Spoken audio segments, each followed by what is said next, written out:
नमस्कार, स्वागत है आपका फील्ड स्टडी मंत्र यूट्यूब चैनल पे। साथियों, यूपी ट्रिपल एस सी लेखपाल भर्ती परीक्षा जो उसके बारे में एक देखो, जैसे मैंने कल भी बताया था कि कुछ लोग एसटीएफ की रिपोर्ट के अनुसार बाहर किए जा रहे हैं। ठीक है, ये एसटीएफ की रिपोर्ट है और एसटीएफ की रिपोर्ट जो आयोग को सौंपी है उसी के अकॉर्डिंग इन लोगों को बाहर किया जा रहा है। लेकिन साथियों, जिनके जैसे डॉक्यूमेंट वेरिफिकेशन कराया होगा आपने, तो उसमें जो प्रोविज़न लिखा है उनके साथ ही खेला होने जा रहा है। सीधी बात ये है, उनके साथ ही धोखा सा हो गया है, समझ लो। जो प्रोविज़नल पहले नहीं होता था, लेकिन प्रोविज़नल वाले, क्या सारे प्रोविज़नल वाले बाहर किए जा रहे हैं? ऐसा नहीं है, लेकिन हाँ, कुछ जो प्रोविज़नल वाले हैं वो बाहर किए जा रहे हैं और बाद बाकी और भी लोग संदिग्ध हैं वो बाहर किए जा रहे हैं। 2 कारण हैं इसके।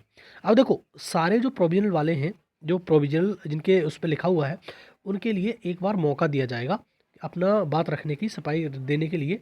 उसके बाद आपको बाहर कर दिया जाएगा। ठीक है साथियों? तो अभी एकदम टेंशन मत लेना कि प्रोविज़नल वाले सारे बाहर हो जाएँगे। एक बार आपको पूरा का पूरा मौका दिया जाएगा और ये अगर आप अपनी बात प्रूव कर पाते हैं तो ठीक है, अदरवाइज़ बाहर हो जाएँगे आप। ठीक है साथियों? तो ये है, तो एसटीएफ की रिपोर्ट के अनुसार है ये। और अगर ये ऐसा होता है तो उनके लिए बहुत बड़ा झटका होगा। जो प्रोविज़नल, उनकी गलती नहीं है, किसी की स्पेलिंग मिस्टेक है, किसी कुछ है, किसी का कुछ है, तो उस प्रकार से भी है। लेकिन ये कहा जा रहा है कि जो प्रोविज़नल डाला है कि उसको एसटीएफ ने पहले ही निगरानी में रखा था। ऐसे है, इस प्रकार से। अब देखो साथियों, ये जो खबर है जो मैंने कल बताई थी आपको कि कुछ लोग हैं जिनको बाहर किया जा रहा है, लेकिन क्या सबको बाहर कर दिया जाएगा प्रोविज़नल वाले को? नहीं, ऐसा नहीं है कि सबको बाहर कर दिया जाएगा।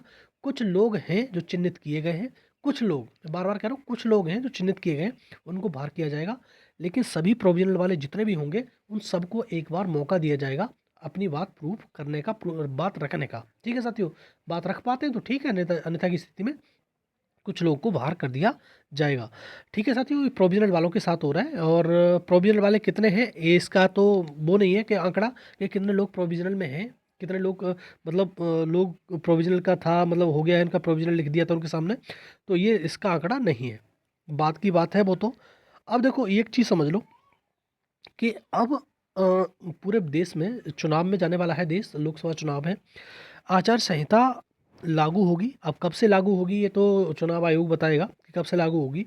लेकिन जितनी भी भर्तियां पेंडिंग चल रही हैं, चाहे बीडीओ की भर्ती हो, मुख्य सेविका की भर्ती हो, जूनियर असिस्टेंट की भर्ती हो, और जिनका जो भर्तियों के रिजल्ट आने हैं, वो कंबाइंड टेक्निकल की भर्ती हो, एएसओ की भर्ती हो, जेई की भर्ती हो, इसके बारे में जो सीएम है वो सख्त हैं। इनके ये कहना ये है, भाई देखो सीधी बात है, इनके कुछ किया नहीं, 5 साल हाथ पे हाथ रख के बैठे रहे, ना कोई जॉब है ना कोई कुछ है। ठीक है, शिक्षक भर्ती का हाल यही है, फोर्स का हाल यही है, तो सब कुछ यही चल रहा है। तो इस चक्कर में इन्होंने निर्देश दिए हैं कि जल्दी से जल्दी जो पेंडिंग भर्तियां हैं, जैसे एएसओ की भर्ती होगी 2019 वाली, आपको मालूम है, उसका फाइनल रिजल्ट आना है। जेई की भर्ती 2018 की है, रिजल्ट फाइनल आना है। मंडी इंस्पेक्टर की भर्ती फाइनल है, उसका रिजल्ट आना है। कंबाइंड टेक्निकल की भर्ती है, रिजल्ट आना है।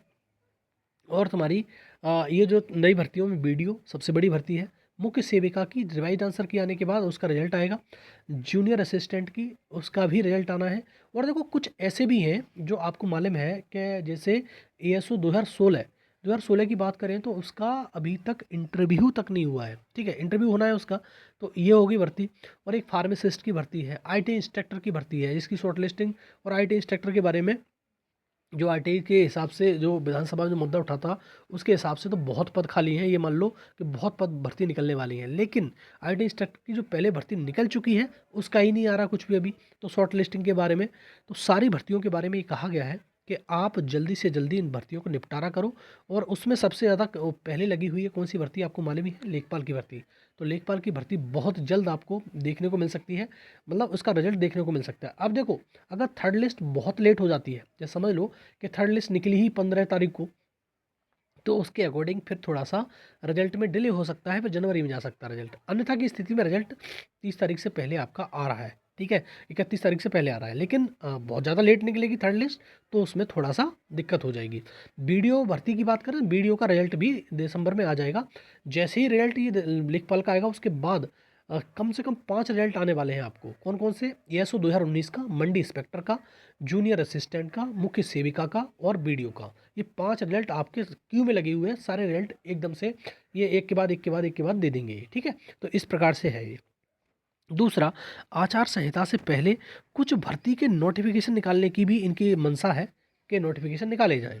तो नोटिफिकेशन की बात करें साथियों, तो इसमें अगर यूपी की बात करें विशेषकर, तो यूपी में एक तो ईजेटीए का नोटिफिकेशन आपको दिसंबर में ही देखने को मिलने जा रहा है और आपको हो सकता है कि दिसंबर लास्ट तक आपको इसका नोटिफिकेशन मिल जाए। एक मानचित्रकार का नोटिफिकेशन बिल्कुल साथ ही साथ आएंगे, एक 2-4 दिन का फ़र्क रहेगा। और एक तुम्हारा जेई का नोटिफिकेशन। अभी लोअर के नोटिफिकेशन के बारे में असमंजस हुआ फो की स्थिति है कि 23 से आएगा कि 22 से आएगा, लेकिन मैं बार बार कह रहा हूँ कि आपको नोटिफिकेशन जो आना है लोअर का, उसका 22 से इंतज़ार करना चाहिए जनवरी तक, ठीक है। अन्यथा की स्थिति में 23 से तो आएगा ही आएगा पैड से। और साथियों, एक जो रिजल्ट अनवांटेड रिजल्ट मान लीजिए, या फिर ये कह लीजिए बहुत एसेंशियल, दोनों ही प्रकार से कह सकते हैं। बहुत सारे लोगों के लिए कोई मतलब नहीं है उसका, बहुत सारे लोगों के लिए बहुत ज़्यादा मायने रखता है। जैसे पीटी का रिजल्ट, पीटी का जो रिजल्ट रिवाइज आंसर की आनी आ जाएगी बहुत जल्द इसकी, और रिजल्ट उसका हर हाल में 15 जनवरी से पहले आ ही जाएगा, ठीक है। तो इस प्रकार से है। तो साथियों, मैंने बता दिया कि रिजल्ट और तुम्हारे रिजल्ट कब आएंगे, नोटिफिकेशन कब आएंगे, और जो तुम्हारा जो बाहर किए जा रहे हैं, डिबार किए जा रहे हैं लोग, उनके बारे में बता दिया। लेकिन सारे के सारे प्रोविजनल वाले ये मत सोच के बैठ जाना कि हम तो बाहर हो रहे हैं, नहीं, आपको मौका मिलेगा और आपको मौका दिया जाएगा, ठीक है साथियों। तो यही छोटी सी वीडियो, और आपको अच्छी लगती है वीडियो तो लाइक शेयर कर दिया करो, चैनल सब्सक्राइब कर लो, बेल आइकन जरूर दबा देना, जिससे मेरी आने वाली वीडियो के नोटिफिकेशन आपको मिल जाएंगे, ठीक है साथियों। धन्यवाद।